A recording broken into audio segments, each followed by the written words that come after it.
نحمده ونصلي على رسوله الكريم اما بعد فاعوذ بالله من الشيطان الرجيم بسم الله الرحمن الرحيم رب اشرح لي صدري ويسر لي امري واحلل عقدة من لساني يفقهوا قولي۔ آج ہم پڑھیں گے اہمیت نماز کے بارے میں۔ رسول اللہ صلی اللہ علیہ وسلم نے ارشاد فرمایا، ان اول ما يحاسب الناس يوم القیامت من اعمالهم الصلاۃ، بے شک قیامت کے دن لوگوں کے اعمال میں سے سب سے پہلے نماز ہی کا حساب ہوگا۔ یعنی قیامت کے دن جو امتحان کا دن ہے، اس دن کا پہلا پرچہ آپ کو ڈیٹ شیٹ دی جا رہی یوم القیامہ کی کہ پہلا پیپر نماز کا ہے۔ حل تو آپ نے یہاں کرنا ہے، لیکن سب سے پہلے اس کا رزلٹ آپ کے سامنے رکھا جائے گا۔ وہ صحیفہ کھول کے بتا دیا جائے گا کہ یہ آپ دیکھیے کیا کر کے آئے ہیں۔ صرف اس بات کا امتحان نہیں کہ آپ نے کتنی نمازیں پڑھی، بلکہ اس بات کا امتحان بھی کہ کب پڑھی، وقت کے اندر پڑھی یا تاخیر کر کے پڑھی یا قضا کر کے پڑھی، یا پھر یہ کہ سنت کے مطابق پڑھی، یا پھر صرف نماز کو بطور نماز ہی لیا۔ تو اول ما یحاسب الناس یوم القیامہ من اعمالہم الصلاۃ، تو پہلا حساب نماز کا ہے۔ حضرت ابن مسعود رضی اللہ تعالی عنہ فرماتے ہیں، میں نے رسول اللہ صلی اللہ علیہ وسلم سے سوال کیا کہ اللہ تعالیٰ کو کون سا عمل زیادہ محبوب ہے، اللہ تعالیٰ کیا پسند کرتے ہیں اور سب سے زیادہ کیا پسند ہے۔ ذرا غور کیجئے اس سوال پر۔ کبھی آپ کے دل میں ایسا سوال آیا کہ میں جانوں، مجھے پتہ چل جائے کہ میرے رب کو سب سے زیادہ اچھی کیا چیز لگتی؟ یہ سوال وہی کر سکتا ہے یا اسی دل میں اٹھ سکتا ہے جس دل میں رب کی محبت ہو، کیونکہ انسان جس سے محبت کرتا ہے اسی کی پسند و ناپسند جاننے کے بارے میں شوقین ہوتا ہے۔ آپ کسی انسان سے محبت کرتے ہیں تو آپ ہمیشہ یہ جاننا چاہیں گے کہ اس کو کیا پسند ہے، کھانے میں کیا پسند ہے، پہننے میں کیا پسند ہے، کون سی چیز زیادہ اچھی لگتی۔ تو اگر آپ کو واقعی اللہ سے محبت ہے اور آپ کے دل میں یہ تڑپ ہے کہ آپ اپنے رب کو راضی کر سکیں، اسے خوش کر سکیں، تو یقیناً آپ پوچھیں گے کہ سب سے اچھا عمل کون سا ہے جو اللہ تعالیٰ کو محبوب ہو۔ آپ نے فرمایا، وقت پر نماز پڑھنا۔ میں نے کہا پھر کون سا؟ آپ نے فرمایا، ماں باپ کے ساتھ نیک سلوک کرنا۔ میں نے کہا پھر کون سا؟ آپ نے فرمایا، اللہ کے راستے میں جہاد کرنا۔ تو گویا حقوق اللہ میں سے سب سے بڑھ کر جو چیز اللہ تعالیٰ کو محبوب ہے وہ نماز ہے، اور بندوں کے حقوق میں سے سب سے بہترین عمل ماں باپ کے ساتھ اچھا سلوک۔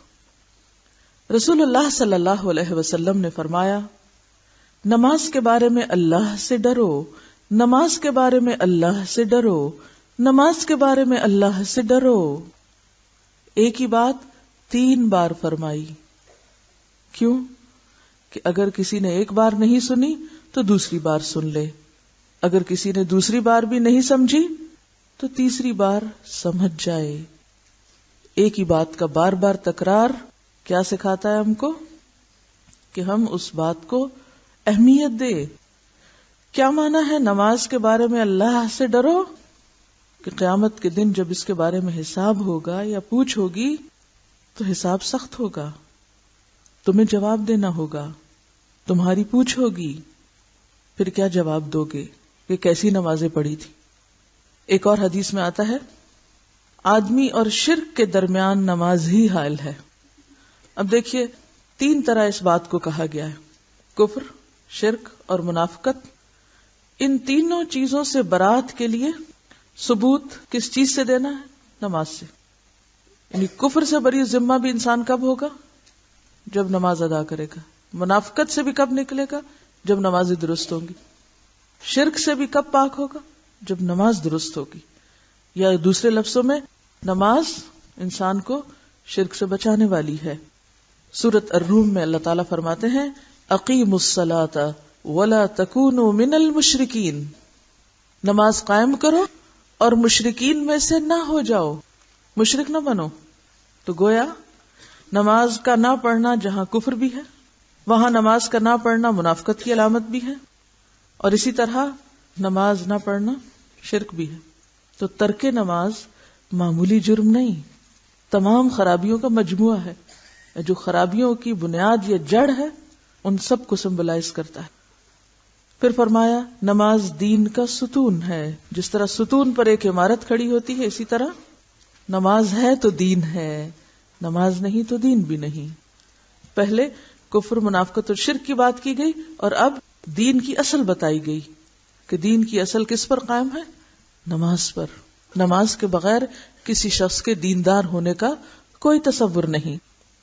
قیامت کے دن جب اللہ تعالیٰ بعض دوزخیوں پر رحمت کرنے کا ارادہ فرمائے گا تو فرشتوں کو حکم دے گا کہ وہ دوزخ سے ایسے لوگوں کو باہر نکال لیں جو اللہ کی عبادت کیا کرتے تھے.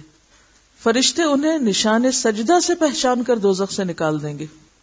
یعنی بعض لوگ ایمان والے ہوں گے، نماز بھی پڑھتے ہوں گے، لیکن کچھ اور قصور یا جرائم ایسے کیے ہوں گے انہوں نے کہ ان کی وجہ سے وہ جہنم رسید ہوں گے. پھر جب وہ اپنے قصوروں یا گناہوں کی سزا بھگت چکیں گے اور اللہ تعالیٰ ارادہ فرمائیں گے کہ اب ان کو واپس نکال لیا جائے، تو فرشتوں کو حکم دیا جائے گا کہ جائیں ان کو جہنم سے ڈھونڈ کے نکال لائیں. اب فرشتے جائیں گے، دیکھیں گے کہ کہاں ہیں وہ لوگ، تو ان کو کہاں سے پہچانیں گے؟ کن بیجز سے؟ سجدے کے نشان کے بیج سے.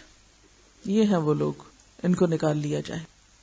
کیونکہ سجدے کی جگہوں پر اللہ تعالیٰ نے دوزخ کو حرام کر دیا ہے، وہاں آگ کا کچھ اثر نہ ہوگا. یعنی سجدے کے جو نشان ہیں یا سجدے کی جو جگہیں ہیں، مثلا ہاتھ ہیں، گھٹنے ہیں، 7 اعضاء پہ سجدہ ہوتا ہے نا، تو جن اعضاء پہ سجدہ ہوتا ہے، ماتھا، ناک، ہاتھ، گھٹنے، پاؤں، تو ان جگہوں پہ آگ نہیں لگے گی، یعنی وہ ایک طرح سے فائر پروف ہوں گے. فرمایا سب سے افضل عمل اول وقت پر نماز پڑھنا ہے. فرمایا جب آدمی نماز کے لیے کھڑا ہوتا ہے تو رحمت الہی اس کی طرف متوجہ ہو جاتی ہے. یعنی جو شخص یہ چاہتا ہو کہ اللہ تعالیٰ اس پر نظر رحمت فرمائے، اسے چاہیے کہ نماز میں کھڑا ہو جائے. جب بھی غم، دکھ، تکلیف اور پریشانی کی کثرت ہو تو نماز کے لیے کھڑے ہو جائیں، کیونکہ نبی صلی اللہ علیہ وسلم کا طریقہ یہی تھا. فرمایا میرے پاس جبریل آئے اور کہنے لگے اے محمد صلی اللہ علیہ وسلم، خواہ کتنا ہی آپ زندہ رہیں، آخر ایک دن مرنا ہے، اور جس سے چاہیں کتنی ہی محبت کریں، آخر ایک دن جدا ہونا ہے، اور آپ جیسا بھی عمل کریں اس کا بدلہ ضرور ملنا ہے. اور اس میں کوئی تردد نہیں کہ مومن کی شرافت تہجد کی نماز میں ہے، اور مومن کی عزت لوگوں کے مال سے استغنا برتنے میں ہے. پہلے تو زندگی کے کچھ حقائق بتائے کہ یہ تو ہونا ہی ہے، موت بھی ضرور آنی ہے، عزیز ترین لوگوں سے بھی لازمن جدا ہونا ہے، دس از فیکٹ آف لائف، اور اعمال کا بدلہ بھی ضرور ملنا ہے. اسی کے لیے تو اللہ نے یوم الدین رکھا. تو پھر انسان کرے کیا کہ اپنے رب سے تعلق درست کرے، اور دوسری طرف لوگوں کے مال سے بے نیاز ہو جائے، لوگوں کو ملنے والی دنیا پر غمگین نہ ہو، نہ اس کی ہرس رکھے، نہ اس کی طرف نظر اٹھائے، اور نہ ہی کوئی دل میں لالچ ہو. رسول اللہ صلی اللہ علیہ وسلم فرماتے ہیں میں نے خواب میں اپنے بابرکت اور بلند قدر پروردگار کو بہترین صورت میں دیکھا. بس اس نے کہا اے محمد. میں نے کہا اے میرے رب میں حاضر ہوں. اللہ نے فرمایا مقرب فرشتے کس بات میں بحث کر رہے ہیں، یعنی کس موضوع پر ڈسکشن جاری ہے؟ میں نے کہا میں نہیں جانتا. اللہ تعالیٰ نے 3 بار پوچھا، میں نے ہر بار یہی جواب دیا. پھر میں نے اللہ تعالیٰ کو دیکھا کہ اس نے اپنا ہاتھ میرے کندھوں کے درمیان رکھا، یہاں تک کہ میں نے اللہ تعالیٰ کی انگلیوں کی ٹھنڈک اپنی چھاتی کے درمیان محسوس کی. پھر میرے لیے ہر چیز ظاہر ہو گئی اور میں نے سب کو پہچان لیا. پھر فرمایا اے محمد. میں نے کہا میرے رب میں حاضر ہوں. اللہ نے فرمایا مقرب فرشتے کس بات میں بحث کر رہے ہیں؟ میں نے کہا کفارات، یعنی گناہوں کا کفارہ بننے والی نیکیوں کے بارے میں. اللہ نے فرمایا وہ کیا ہے؟ میں نے کہا نماز با جماعت کے لیے پیدل چل کر جانا، اور نماز کے بعد مسجدوں میں بیٹھنا. یعنی صرف نماز پڑھ کے نکل نہیں جانا، بلکہ کچھ دیر بیٹھ کر اللہ کا ذکر کرنا یا اس روحانیت کو محسوس کرنا اور اپنے اندر جذب کرنا. اور مشقت یعنی سردی یا بیماری کے وقت پورا وضو کرنا. جیسے سردی کے موسم میں آپ صلی اللہ علیہ وسلم کے زمانے میں کوئی گیزر نہیں تھے، کوئی سوئی گیس نہیں تھی، کوئی الیکٹرک ہیٹرز، الیکٹرک کیٹلز کچھ بھی نہیں ہوتی تھی، تو لوگ ٹف لائف کے عادی تھے یا ایک مجاہدانہ زندگی بسر کرتے تھے اور ٹھنڈے پانی سے بھی بخوشی وضو کر لیتے تھے. تو گناہوں کا کفارہ کن چیزوں سے ہوتا ہے؟ بیماری یا سردی کے وقت پورا وضو کرنا، خوش دلی سے کرنا. جب آپ ایسا وضو کر رہے ہوں تو اس وقت سیلف پٹی سے نکلیں، خود کو مظلوم نہ سمجھیں، آنکھوں میں آنسو نہ ہو، بلکہ کیا سوچ کے کریں کہ اس سے میرے گناہ جھڑ رہے ہیں. اللہ تعالیٰ نے فرمایا اور کس چیز میں بحث کر رہے ہیں؟ میں نے کہا درجات کی بلندی کے بارے میں کہ درجے کس سے بلند ہوتے ہیں. اللہ نے پوچھا وہ کن چیزوں میں ہے؟ میں نے کہا لوگوں کو کھانا کھلانے، نرم بات کرنے اور رات کو نماز پڑھنے میں. یعنی انسان اوپر کے درجوں پہ کیسے جاتا ہے؟ لوگوں کو کھانا کھلانے سے، نرمی سے بات کرنے سے. اور رات کی نماز سے مراد تہجد کی نماز ہے. اور رات کو نماز پڑھنے میں جب لوگ سو رہے ہوں.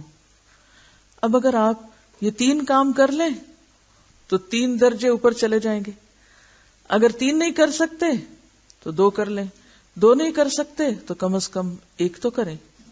مثلا آپ کے پاس مال نہیں، آپ خود بھی کھانے کے لیے دوسروں کے محتاج ہیں، آپ کہاں سے کھلائیں دوسرے کو؟ اگرچہ انسان اس میں سے بھی لقمہ 2 لقمے دوسرے کو دے سکتا ہے، لیکن اگر نہیں تو دوسری چیز پر تو کچھ خرچ نہیں آتا. اور وہ کیا ہے؟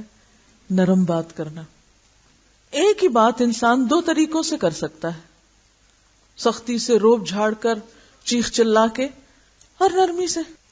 فرق صرف آپ کے اپنے مزاج کا ہے، آپ کی سوچ کا ہے، آپ کے اندر کی تبدیلی کا ہے. آپ کا ڈیسیژن ہے کہ آپ ایک ہی بات کو کیسے کہنا چاہتے ہیں. ہاں، اگر آپ نرم بات کریں گے، آرام سے بات کریں گے تو آپ کے درجات بلند ہوتے چلے جائیں گے، لوگوں کے دلوں میں بھی بلند ہوں گے. ایسا نہیں کہ صرف آخرت میں، دنیا میں بھی انسان کا مرتبہ بڑھنے لگتا ہے، وہ معزز ہو جاتا ہے.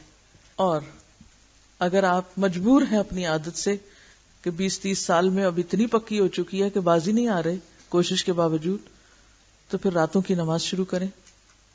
کہیں تو آگے بڑھنے کی کوئی عملی کوشش ہونی ہی چاہیے. صرف آرزوؤں اور تمناؤں سے بات نہیں بنے گی کہ صرف ہم سوچتے ہی رہ جائیں اور کریں کچھ نہ. پھر اللہ تعالیٰ نے فرمایا اپنے لیے جو چاہو دعا کرو. رسول اللہ صلی اللہ علیہ وسلم نے فرمایا کہ پھر میں نے یہ دعا کی، اللہم انی اسألک فعل الخیرات وترک المنکرات وحب المساکین وان تغفر لی وترحمنی واذا اردت فتنة فی قوم فتوفنی غیر مفتون واسألک حبک وحب من یحبک وحب عمل یقرب الی حبک. اے اللہ، میں تجھ سے سوال کرتا ہوں نیکیوں کے کرنے کا اور برائیوں کے چھوڑنے کا اور مسکینوں کے ساتھ محبت کرنے کا، اور یہ کہ تو مجھے بخش دے اور مجھ پر رحم کر، اور اگر تیرا کسی قوم کو آزمائش میں ڈالنے کا ارادہ ہو تو مجھے آزمائش سے بچا کر موت دے دینا. اور میں تجھ سے تیری اور ہر اس شخص کی محبت مانگتا ہوں جو تجھ سے محبت کرتا ہے، اور میں تجھ سے وہ عمل کرنے کی توفیق مانگتا ہوں جو مجھے تیری محبت کے قریب کر دے. نبی اکرم صلی اللہ علیہ وسلم نے فرمایا میرا یہ خواب حق ہے، بس اس کو یاد رکھو اور دوسرے لوگوں کو بھی یہ خواب سناؤ. میں نہیں کہہ رہی آپ کو، یہ آپ کے رسول آپ کو کہہ رہے ہیں کہ میرا یہ خواب سچ ہے، کیونکہ انبیاء کے خواب سچ ہوتے ہیں، وہ بھی وحی کی ایک قسم ہوتی ہے. خود بھی یاد رکھو اور دوسروں کو بھی سناؤ. آج اتفاق کی بات ہے کہ صبح میں یہی دعا مانگ کر آ رہی ہوں. میں روزانہ اس طرح دعائیں مانگتی ہوں کہ جیسے مسنون دعاؤں کی کتاب ہے تو وہ شروع سے شروع کر لیتی ہوں، اور قرآن پاک کی تلاوت کے بعد چونکہ دعا قبول ہوتی ہے تو میں پھر کچھ دعائیں جتنی میں خشوع سے یا شوق سے مانگ سکوں اتنی اس کتاب میں سے پڑھ لیتی ہوں. کیونکہ سب کچھ حافظے میں نہیں رہتا. اور پھر اگر ترتیب سے نہ مانگو تو ہم بعض اوقات صرف آدھی ایک ہی بات زبان سے ہلا کے اٹھ جاتے ہیں. وہ کیا ہوتا ہے کہ ہمیں عادت ہے اچھا ربی عنی علی ذکرک و شکرک حسن عبادتک، وہ پتہ ہی نہیں منہ سے کیا نکال گئے، ختم ہو گئی، رٹا ہوا ہے جملہ دہرا دیا. تو اس طرح کیا ہوتا ہے ہر روز نئی دعائیں سامنے آ جاتی ہیں اور آپ کا شوق بھی برقرار رہتا ہے. اچھا، آپ صلی اللہ علیہ وسلم نے مساکین کی محبت کیوں مانگی؟ مساکین کی محبت مانگی ہے آپ نے کہ یا اللہ میں تجھ سے سوال کرتا ہوں حب المساکین. کیوں؟ تکبر ختم ہوتا ہے. اور مسکین کا لفظ سین کاف نون سے ہے، سکنا، ٹھہرا ہوا، یعنی مالی کمی کی وجہ سے یا پھر اس کے ساتھ مزید تعلیم کی کمی کی وجہ سے، محبت کی کمی کی وجہ سے، معاشرے کی لاپرواہی کی وجہ سے کسی کام کے قابل نہیں ہے، ٹھہرا ہوا ہے، اس کے اندر کوئی کانفیڈنس نہیں، وہ آگے نہیں بڑھ سکتا، زندگی کی دوڑ دھوپ میں حصہ نہیں لے سکتا. بیسیکلی زندگی کی خوشیوں اور زندگی کی جو ایک عملی روا روی ہوتی ہے اس میں وہ حصہ لینے پر قادر نہیں، شرمایا، جھجکا ہوا، پیچھے پڑا ہوا، اس کی ضروریات اس کو دم نہیں لینے دیتی. اور جو محروم طبقات ہوتے ہیں عام طور پر کوئی ان کی طرف توجہ نہیں کرتا اور ان کو انسان ہی نہیں سمجھتا. لیکن اللہ کے رسول صلی اللہ علیہ وسلم ان کی محبت مانگ رہے ہیں، کیونکہ اگر ان سے محبت ہوگی تو ہی ہم دنیا میں ان کے ساتھ خیر و بھلائی کر سکتے ہیں، ہمارے اندر کا تکبر اور فخر اور غرور بھی ٹوٹے گا. اور اس کے ساتھ ساتھ یہ بات بھی یاد رکھیے کہ قیامت کے دن انسان اسی کے ساتھ اٹھایا جائے گا جس سے وہ محبت کرتا ہوگا. اور ایک اور حدیث سے پتہ چلتا ہے کہ مساکین جنت میں 500 سال پہلے داخل ہوں گے. تو پھر مساکین کی محبت مانگنا کوئی معمولی کام نہیں. کبھی آپ نے مانگی؟ سچ بولنا ہے، کوئی ضرورت نہیں مجھے خوش کرنے کی، نہ اس کا کوئی فائدہ ہے مجھے خوش کرنے کا، اور نہ میں چاہتی ہوں کہ آپ مجھے خوش کریں. اگر ہم مانگتے بھی ہیں تو بس بے شعوری طور پر وہ جو قرآنی اور مسنون دعاؤں میں ایک دعا آتی ہے، اللہم احینی مسکینا و امتنی مسکینا واحشرنی فی زمرۃ المساکین. لیکن اس سے زیادہ ہم کبھی شعور سے مساکین کی محبت نہیں مانگتے، اور جب مانگتے نہیں کرتے بھی نہیں. مساکین سے محبت بھی پھر نہیں کرتے. کوئی شخص جو ہمیں رتبے میں اپنے سے کم نظر آتا ہو اس کی طرف ہم کس شوق کے ساتھ بڑھتے ہیں، اس پر کیسی نظر ڈالتے ہیں، اس کے لیے ہمارے دل میں کیا جذبات ہوتے ہیں، اپنا جائزہ لیجئے. اور پھر معلوم کیجئے کہ نماز کیا سکھاتی ہے؟ تواضع. نماز کیا ہے؟ غرور، سرکشی اور تکبر کی نفی. تو عملاً یہ کیسے ہوگا؟ جب ہمارے اندر حب المساکین ہوگی. حب المساکین. تو آپ صلی اللہ علیہ وسلم اپنے لیے خاص قبولیت کے مقام پر کیا دعا مانگتے ہیں؟ اللہم انی اسألک فعل الخیرات وترک المنکرات وحب المساکین. تو آئندہ اس دعا کو شعور کے ساتھ پڑھنا ہے کہ اللہ کمزور، مظلوم، بے کس، بے سہارا لوگوں کی ہمارے دل میں محبت ڈال دے تاکہ ہم ان کی خیر خواہی اور بھلائی کا کچھ کام کر سکیں، اور پھر ان کی وجہ سے ہم پر بھی کچھ رحمت ہو جائے. کیونکہ بعض روایات میں یہ بھی آتا ہے کہ تمہیں رزق تمہارے کمزوروں کی وجہ سے دیا جاتا ہے، اور اگر ہم ان کو دھتکار دیں، جھٹک دیں، دور کر دیں، ان کو اپنا رشتہ دار بھی نہ سمجھیں، کیونکہ بعض اوقات جو خاندان کے اندر مادی اعتبار سے کمزور لوگ ہوتے ہیں عموماً ہم ان کو اگنور کر دیتے ہیں یا اپنا رشتہ دار بتانے سے بھی ڈرتے ہیں کہ اس سے ہماری شان میں گستاخی ہوگی، ہماری شان کم ہو جائے گی. اس کے برعکس ان رشتہ داروں کو جو دنیاوی مرتبے اور مقام کے اعتبار سے بڑے ہیں، وہ خواہ دور کے ہوں خواہ رشتہ دار نہ بھی بنتے ہو، کھینچتان کے رشتہ دار بناتے ہیں کہ ان کے ذریعے تھوڑی سی ہماری شان بھی بڑھ جائے. خود تو کچھ کیا نہیں، چلے انہی کے تو فعل ہم بھی تھوڑے اونچے ہو جائیں. تو حقیقی معنوں میں تواضع کیسے پتہ چلتی ہے؟ عمل سے. اور نماز سے جو تواضع حاصل ہوتی ہے وہ سب سے پہلے تو دل میں آتی ہے. اور جو چیز دل میں آ جائے وہ عمل سے ظاہر ہونے لگتی ہے. جو چیز دل میں آ جائے وہ کس سے ظاہر ہوتی ہے؟ عمل سے. مثلا آپ کے دل میں آپ کے بچے کی محبت ہے، آپ کا عمل کیسے ہوتا ہے؟ وہ روئے تو آپ بیٹھے رہتے ہیں، وہ کوئی معصوم حرکت کرے تو آپ توجہ ہی نہیں کرتے. ایسا ہوتا ہے؟ نہیں. ایک ماں کو بچے سے جو محبت ہوتی ہے تو اس محبت پر وہ کیا کرتی؟ کبھی خوش ہوتی ہے، کبھی غمگین ہوتی ہے، کبھی روتی ہے، کبھی ہنستی ہے، کبھی اسے اپنے ساتھ چپکاتی ہے، کبھی کسی طرح، کبھی اس کا کچھ نام رکھتی ہے، کبھی اس کے ساتھ کھیلتی ہے، کبھی وہ فوراً عمل سے ظاہر ہونے لگتی ہے. انسان اپنے آپ کو روک ہی نہیں سکتا. تو یہ ہو نہیں سکتا کہ آپ کو مساکین سے محبت ہو اور پھر آپ کی ان کی طرف کوئی توجہ ہی نہ ہو اور آپ ان کو پوچھیں بھی نہ، آپ ان کو گلے سے لگائیں ہی نہ. نہیں، ہمارے کپڑے گندے ہو جائیں گے، ہم کیسے گلے سے لگائیں؟ یتیمن ذا مقربۃ او مسکینن ذا متربہ. تو مسکینن ذا متربہ، ایسا مسکین جو خاک آلود ہے، اس سے ہاتھ ملا لینا، اس کو قریب کر لینا، اس کے پاس بیٹھ جانا، یہ دل کی سختی کو بھی دور کرتا ہے. جب ہم اپنی پیشانی خاک آلود کر سکتے ہیں زمین پہ رکھ کے، جیسے وہ بھی اب تو مشکل ہو گیا کیونکہ ایسی ایسی خوبصورت جائے نمازیں ہیں، ایسی ایسی آرام دہ کہ وہ تصور ہی ختم ہو گیا ہے. یہ خیال ہی کم آتا ہے کہ ہم زمین پہ سر رکھے ہوئے ہیں. تو یہ جو نماز نبوی آپ پڑھ رہے ہیں، یہ محض طریقہ سیکھنے کی بات نہیں جب تک روح نہ ہو. ہاں، جو کل میں نے آپ سے کہا تھا کہ حدیث شیئر کرنی ہے، کیا آپ نے کی؟ جی آپ فرمائیے، آپ نے کیا کیا؟ گھر خط لکھا انہوں نے اور انہوں نے اپنا کام کر لیا. جی، یہ کہتے ہیں کہ گھر والوں نے ان سے کہا کہ اپنی کتابیں دکھاؤ. کتاب دیکھی تو جب وہ دیکھ کے واپس کرنے لگے تو میں نے اس وقت ان کو کہا کہ حدیث بھی پڑھ لیں. گڈ. اور کیا ہوا؟ یہ کہتے ہیں کہ دوپہر کے کھانے پہ جب سب گھر والے بیٹھے تو پوچھا کہ کیسی کلاس ہوئی، تو اس وقت میں نے ان سے کہا کہ میں نے آج ایک اچھی بات سنی ہے اور ساتھ ہی سنا دی. یہی طریقہ ہوتا ہے. جی، ان کے پاس ٹیوشن پڑھنے چھوٹے بچے آتے ہیں تو انہوں نے ان کو یہ حدیث سنائی. دیکھیے، اگر کچھ لوگ اس نیکی میں آگے بڑھ گئے ہیں تو پیچھے کوئی نہ رہے.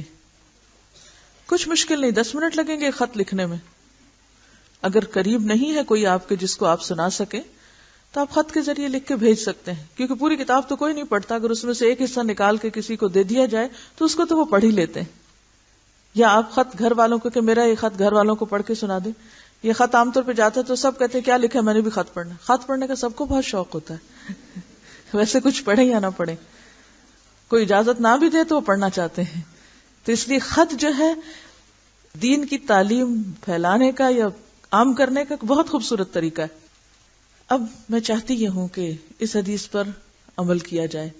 اس دعا کو ٹائپ کرا لیتے ہیں اور اس کا پرنٹ آپ کو دے دیتے ہیں. آپ کسی ایسی جگہ پر لگا دیں جہاں آپ پڑھتے رہیں دن میں ایک دفعہ کم از کم. جو ہاسٹل کے لوگ ہیں، جتنے بھی روم انچارجز ہیں، ان کی ذمہ داری ہے کہ ایک کاغذ لے کر اس پر یہ دعا لگا کر کمرے میں لگا دیں تاکہ ہم فوراً ہی عمل کر سکیں.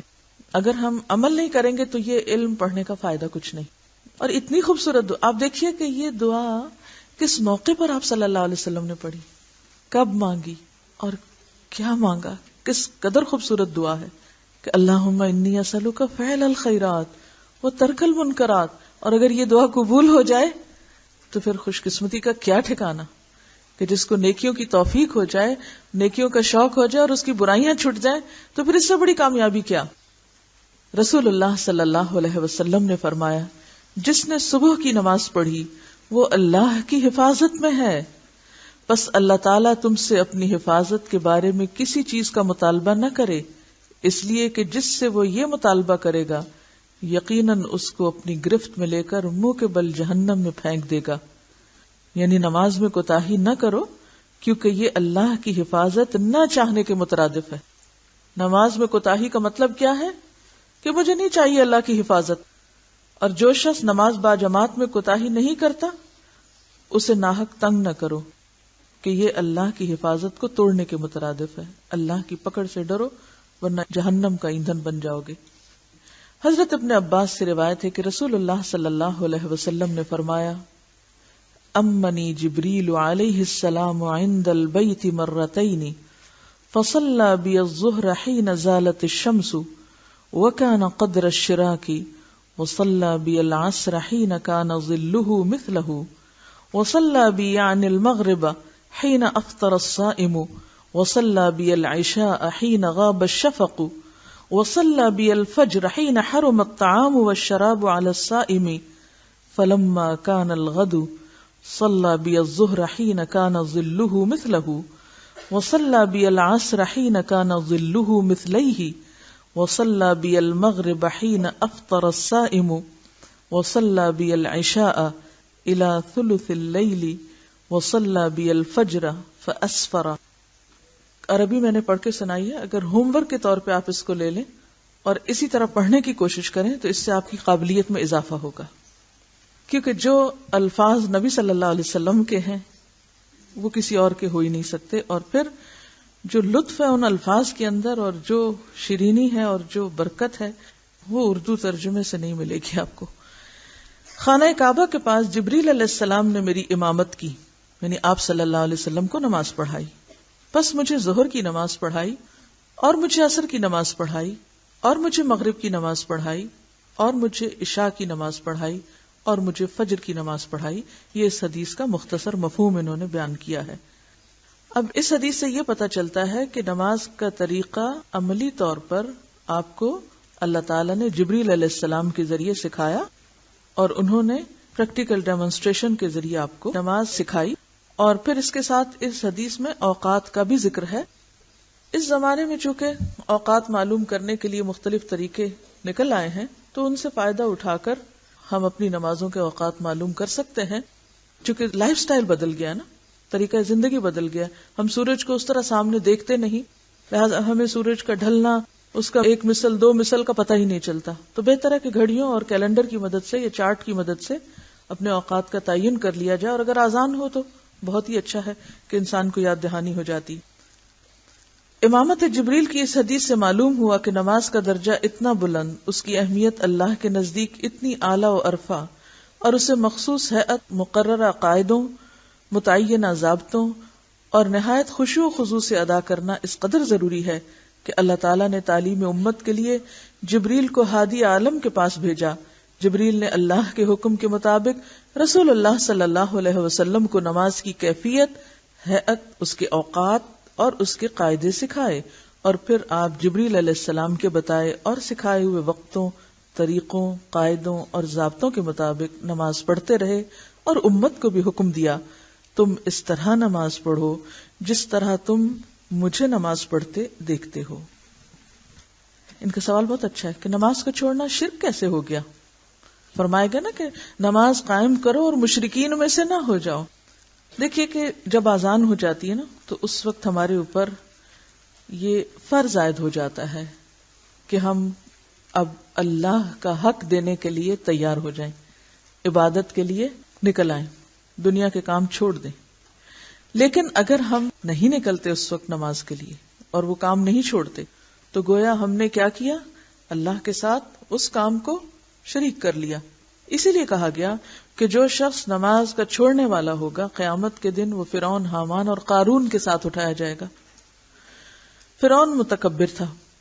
اگر کوئی شخص تکبر کی وجہ سے نماز چھوڑتا ہے، اپنے آپ کو بڑی چیز سمجھتا ہے، یعنی کفر کا ارتکاب کرتا ہے، تو فرعون کا ساتھی ہوا. حکومت کی محبت میں، اگر جاہ کی محبت میں چھوڑتا ہے تو حامان کا ساتھی. مال کی محبت میں چھوڑتا ہے تو مال کی محبت کیا ہے؟ یہ بھی شرک ہو جاتا ہے. اللہ کی محبت پہ اگر غالب آ جائے یا اس کے مقابل آ جائے. وآخر دعوانا ان الحمد للہ رب العالمین. سبحانک اللہم وبحمدک نشہد ان لا الہ الا انت نستغفرک ونتوب الیک.